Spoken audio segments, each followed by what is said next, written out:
Bismillahirrahmanirrahim. Assalamualaikum warahmatullahi wabarakatuh.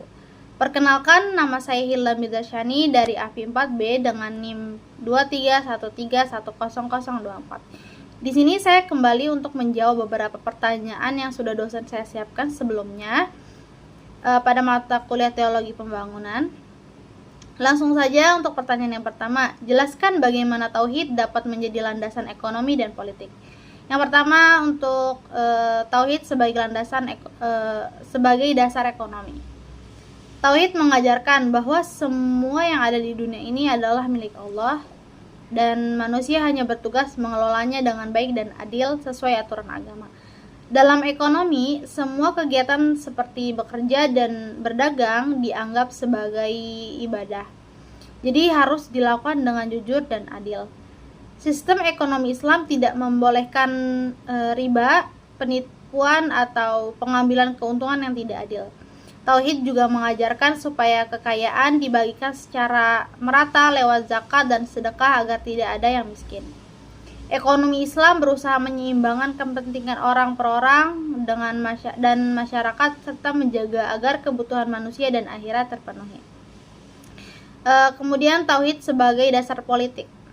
Dalam politik, tauhid mengajarkan bahwa semua orang sama di mata Allah. Jadi tidak boleh ada yang memaksakan kekuasaan atau berlaku yang tidak adil. Kekuasaan tertinggi adalah milik Allah.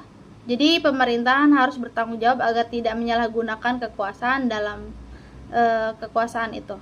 Dalam politik Islam, keputusan diambil biasanya lewat musyawarah atau diskusi bersama. Keadilan ditegakkan dan hak orang-orang yang minoritas itu dilindungi. Tuhan memberikan kekuatan moral supaya pemerintahan berjalan dengan adil, jujur, dan bertanggung jawab kepada Allah dan rakyat. Singkatnya, tauhid bukan hanya soal kepercayaan, tapi juga menjadi dasar yang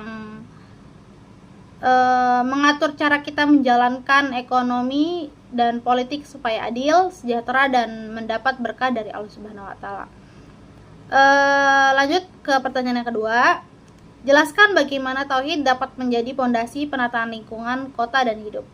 Tauhid mengajarkan bahwa alam adalah ciptaan Allah yang harus dijaga dengan tanggung jawab. Dengan tauhid, kita diajak untuk merawat lingkungan, menjaga keseimbangan alam, mengelola kota secara adil, membuat kebijakan yang bertanggung jawab, serta menjaga kebersihan dan kenyamanan. Jadi, tauhid menjadi dasar moral untuk menciptakan lingkungan hidup yang harmonis, berkelanjutan, dan bermanfaat bagi semua makhluk. Untuk pertanyaan yang ketiga, apa kesan saya terhadap mata kuliah Teologi Pembangunan? Teologi pembangunan itu adalah cara memandang pembangunan bukan hanya soal bangunan atau uang, tapi juga soal membangun manusia secara lengkap, termasuk hati, moral, hubungan dengan Tuhan juga. Teologi pembangunan mengajarkan bahwa Tuhan adalah sumber utama pembangunan dan manusia harus bekerja sama untuk menciptakan kehidupan yang adil, baik, dan penuh kasih sayang. Singkatnya, teologi pembangunan mengajak kita untuk membangun dunia yang lebih baik dengan cara yang benar, adil, dan sesuai ajaran agama. Mungkin cukup sekian jawaban dari saya, kurang lebihnya mohon maaf. Wassalamualaikum warahmatullahi wabarakatuh.